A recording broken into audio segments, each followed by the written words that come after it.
இன்னைக்கு புதிய தமிழகம் தனித்து நிற்கிறது, புறக்கணிக்கப்பட்டு நிற்கிறதுனா புதிய தமிழக கட்சி கிடையாது. அது தேவேந்திர குல மக்கள் தான் தனித்து நிற்கப்படுகிறார், புறக்கணிக்கப்பட்டு நிற்கிறார்.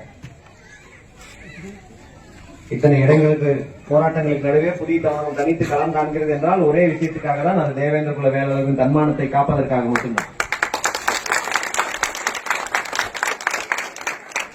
திருநெல்வேலியை பொறுத்த மட்டும் எந்த வேட்பாளர் நின்னாலும் கட்சி பார்த்தாலும் யாரும் ஓட்டு போடல. இவர் என்ன ஜாதி, அந்த ஜாதிக்காரங்க எல்லாம் அவருக்கு தான் ஓட்டு, எந்த கட்சியில் இருந்தாலும். அதிமுக இன்னார் நிக்கிறாரு, தேவர் நிக்கிறாருன்னா எல்லா கட்சியில் இருக்கிற தேவரும் அவருக்கு தான் ஓட்டு. அப்ப தொகுதியை முன்னேற்றணும் நிக்கிறவங்க யாருக்கிட்ட போய் ஓட்டு கேட்க முடியும்? நீங்க நினைச்சா கேட்க முடியுமா? நீங்க இந்த ஜாதி இல்லையே, எங்க ஜாதி இல்லையேன்னு தான் சொல்லுவாங்க. ஆனால் தனித்து நின்று இங்க வெற்றி பெறக்கூடிய வலு நம்ம கிட்ட இருக்கு. அதனால்தான் முட்டி மோதி பார்த்துருவோம், ஒரு கை பார்த்துருவோம் என்றுதான் இங்க வந்து நிற்கிறோம். திருநெல்வேலியோட அடையாளமே தேவேந்திர குல வேளாளர் தான் என்று மாற்றம்.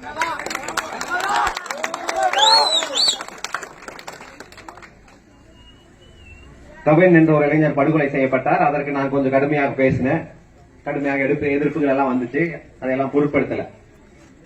கூட்டணி பேசும்போது எடப்பாடி பழனிசாமி அவர்களிடம் பேசும்போது அவர் சொன்ன வார்த்தை, தம்பி அதிகமா பேசிட்டாரு, அவருக்கு தேவர்கள் மத்தியில பயங்கர எதிர்ப்பு, அதனால தேவர் இல்லாத பகுதியில போய் நில்லுங்க.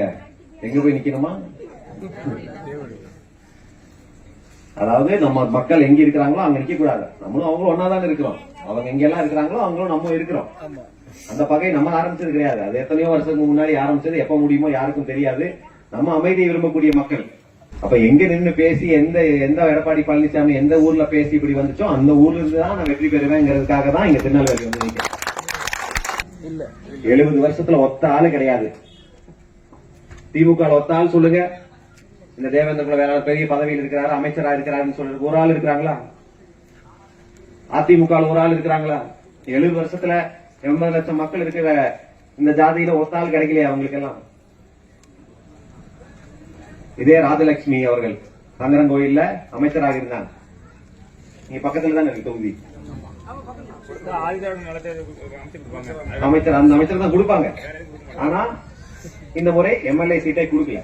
ஏன்? ஏன்னா மீண்டும் ஜெயிச்சு வந்தா எம்எல்ஏ ஆகிருந்தோம், மினிஸ்டர் ஆக்கணும். மினிஸ்டர் ஆக்கணும், அங்க இருக்கிற தேவருக்கு குட்டியப்பாவுக்கு அமைச்சர் பதவி கிடைக்காது. அதனால புதுசா ஒரு சின்ன பையனை போடு, இவன் ஜெயிச்சா அவனுக்கு சீட்டு கொடுக்க, அமைச்சர் ஆக்க வேண்டாம்ல.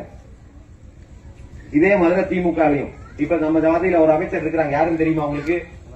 கைல்வெளி செல்வராஜ் என்ற நம்ம ஜாதி சேர்ந்த பெண்மணி தான். அவர் கட்சிக்கு எவ்வளவு விசுவாசம் என்றால், அவங்களுடைய பொண்ணோட கல்யாணத்துக்கு போயிருந்தேன். அவங்க கூப்பிடல, அவங்க பையன் சைடு தலைவர் அவர்கள் நெருக்கமானவர்கள், அவங்க ராமநாதபுரத்தை சேர்ந்தவர்கள், அவர்கள் அழைத்ததன் பேர்ல போயிருந்தேன். இந்த அம்மா என்ன பார்த்து வணக்கம் கூட வைக்கல. ஏன்னா வணக்கம் வச்சுட்டா புதிய தமிழ் கட்சிக்காரங்க வணக்கம் வச்சிருவாங்க, திமுக கோவிச்சுப்பாங்கன்னு சொல்லி வணக்கம் கூட வைக்கல. ஆனால் இந்த அம்மாக்கு இன்னைக்கு எம்எல்ஏ சீட்டு கூட கிடையாது. அவங்களுக்கும் சேர்த்து நான் தான் பேசணும். அதுதான் ஏன் கொடுக்கல? ஏன்னா 2 முறை அமைச்சர் ஆகிட்டா அங்க தாராபுரத்தில் இருக்கிற கவுண்டருக்கு இணையா வைக்கணும். அதனால கொடுக்காத, புதுசா ஒரு சின்ன பையனை கொண்டு வந்து இறக்கு. இதுதான் தமிழக அரசியல் நிலை.